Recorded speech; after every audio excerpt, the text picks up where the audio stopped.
Number one thing which the spirit of doubt usually comes to do is to question your ability to hear and recognize the voice of God. It makes you think the encounter which you had with God could be a figment of your imagination, a hallucination. So it questions your ability to hear God and recognize His voice.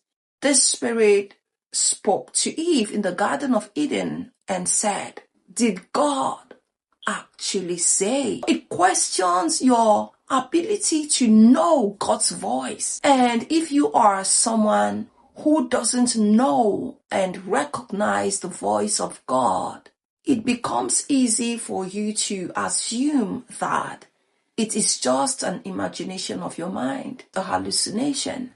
It is just a thought. And once you believe that it was just a thought, you are bound to ignore it. You're bound to overlook it. And this is how some people miss out on encounters with God. They miss out on growth with God. They miss out on blessings.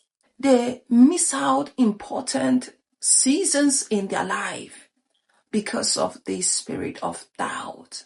So it is very important to know the voice of God, and that is why the Word of God says, "I know my sheep, and my sheep hears my voice." So it is very important to know the voice of God, to be able to hear that voice and be able to recognize it when it is speaking to you. Your ability to hear God's voice, to recognize it, and to follow that voice will help you overcome this spirit of doubt. If Eve had sound knowledge of the voice of God and was certain that God had actually instructed them not to eat of the fruit, then she would have been able to shut up that voice of doubt, that spirit of doubt,